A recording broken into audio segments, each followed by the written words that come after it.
We need to talk about immigration. The truth is that for nearly 30 years, mass migration has been far, far too high under all governments, by all parties. And not just here, too high all across the Western world. And it can't continue. We need a new approach. I'm the new leader of the Conservative Party, and we're going to do things differently. I'm saying no more. The system is broken. We can't go on like this, and we need to change. Let's break it down. 1. If immigration happens too quickly, there is no integration. The ties that bind us start to fray. It doesn't matter whether you are massively for immigration or massively against. Without a shared national identity, our country will suffer. When people come here, they must buy into the values, customs, and institutions that attracted them here in the first place. 2. The political class can't pretend that immigration comes only with benefits and no costs. We can all see the pressure on housing, roads, GPs, and wages. The failure of politics over the last 30 years has been to gloss over it or to make it a fringe issue. That has to stop. 3. We can no longer be naive. It's nonsense that we have allowed a situation where judges deem perfectly safe countries to be unsafe, that loopholes are willfully exploited by those coming here. Our institutions are failing. They've proven they are unable to determine who wants to contribute and who is simply exploiting our openness. Britain is a high-trust society, but we can't let our system be taken advantage of. So we need to do things differently. I want to rebuild the trust between the Conservative Party and the British people. I know we've got a lot of work to do, but the first step is to accept that mistakes were made. And that is what I will do. We got it wrong, and we are going to learn. When done right, limited immigration can work for this country. But it's no surprise that many people don't believe that anymore. The Conservatives are going to develop a detailed plan for immigration to put before you at the next election. Not the policies of Labour, which are going to fail, but a real plan that will, for the first time in 30 years, actually bring immigration right down and be honest with you about the trade-offs. It's time to tell the truth on immigration, and over the coming months, that's exactly what I'm going to do. Kemi Badenoch again. You know one thing, I'm very happy. I'm happy that Kemi Badenoch is a Yoruba person. She's not an Igbo person.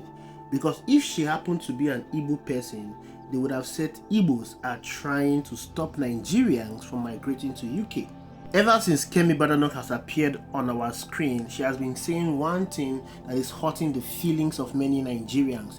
The other time she said she doesn't want to relate with Nigeria anymore because Nigeria is a corrupt country. Nigeria has corrupt politicians and she doesn't want to relate with corrupt people. And then Auntie Abike Dabire went on the national television to say that they tried to extend their hand of fellowship towards Kemi Badenoch, but she completely rejected it. She completely rejected Nigeria, and now she is saying again that they are going to tighten their immigration. For the record, Kemi Badenoch is the leader of the Conservative Party in the UK. Immigration law is one of the visions she has for the UK citizen, and she said that she's going to work to ensure that she tightens the borders and stop mass immigration into UK.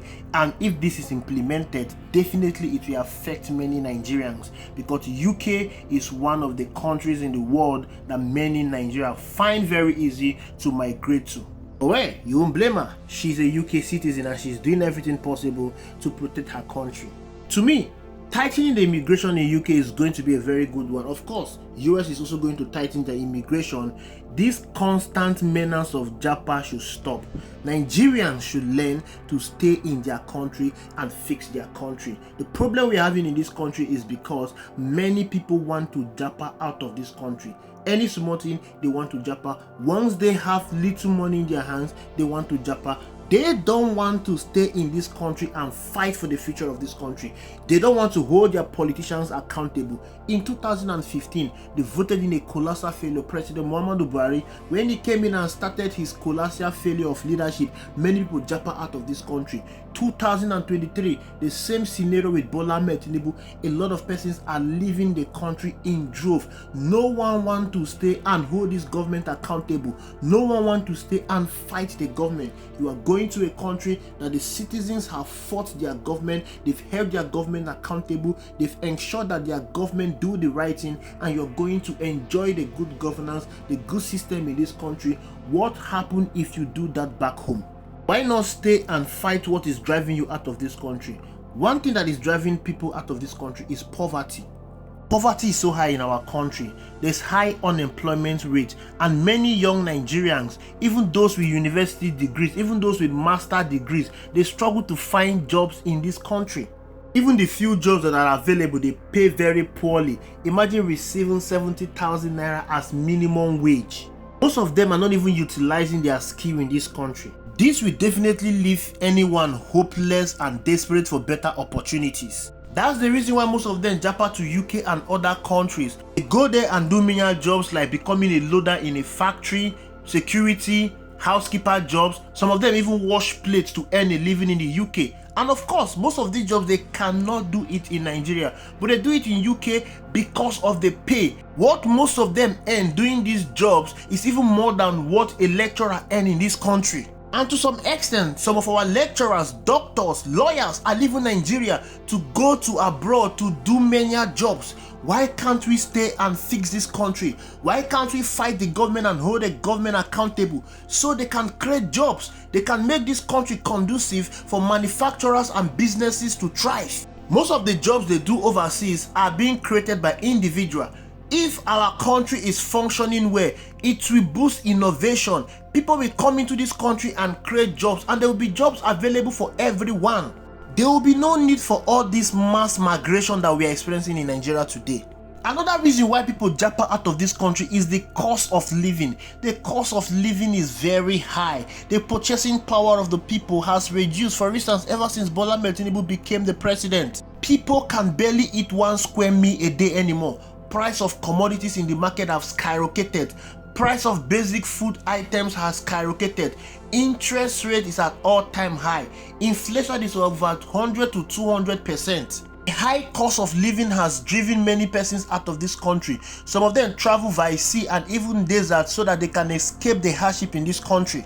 The reason why people japa out of Nigeria is because of our poor quality education. Our government do not even care about our education. They don't even budget enough money for our education. Teachers and lecturers that are not well paid do not take out their time to teach and lecture the people. Our institutions are underfunded.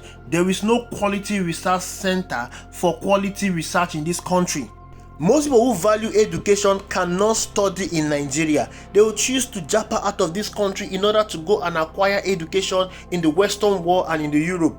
But these are the things that our government ought to fix. If our government can focus on prioritizing education, making sure that our institutions are well funded, our lecturers and teachers are well taken care of, we have enough research center across the country, definitely people will not want to travel out of this country anymore to go and study.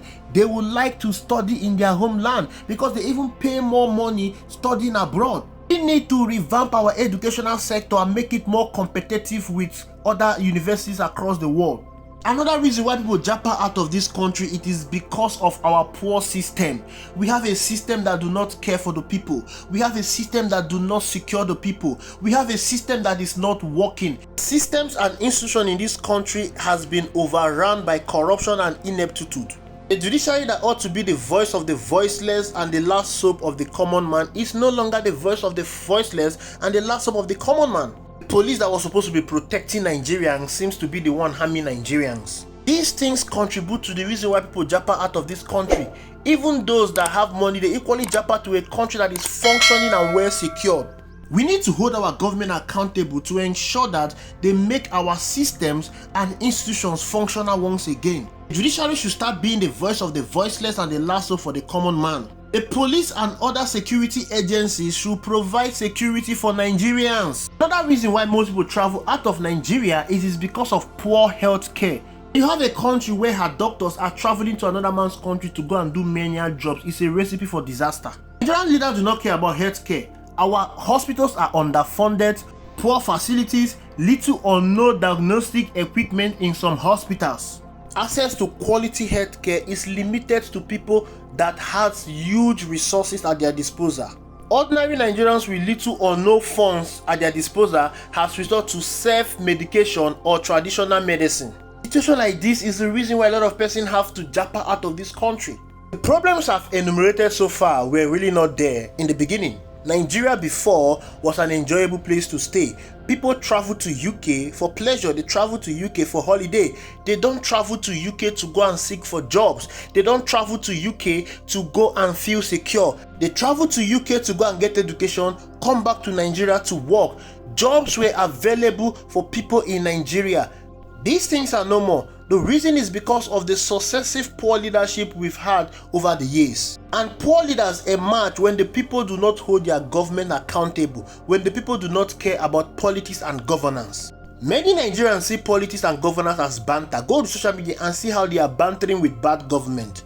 To them, they can japa out of this country anytime they want. But the moment we all see that we have no other country than Nigeria, the moment we all say enough is enough, we need to stay back and fix this country. We need to ensure that only those that are credible, competent, and willing to do the work are voted into office. The moment we say we will no longer vote for a leader because of tribalism and religion, we vote for a leader that will be patriotic to this country and that will do the job that he or she was voted into office to do. The moment we say that we will hold our leaders accountable, irrespective of the person, religion, or ethnicity. The moment we all put our tribal, political, religion affiliation behind us and work for the betterment of this country, that is the moment we will start experiencing the goodness that is inherent and an abundance in this country. That is the moment we will not see japa as a survivor movement. That is the moment we will not see japa as a do or die affair. We can travel to any other country we want to travel for pleasure, for relaxation, for leisure. Nobody would like to leave this country if this country is functioning very well. Nigeria is a very good place, but our only problem is bad leadership. Why can't we work together to ensure that we put an end to this bad leadership that has bewildered this country, that has plunged this country into total darkness, that has stagnated the growth and prosperity of this country? Why can't we come together and stop allowing these foreigners insult us because we go to their country to seek for greener pastures? Thank you for watching. I will see you in the next video.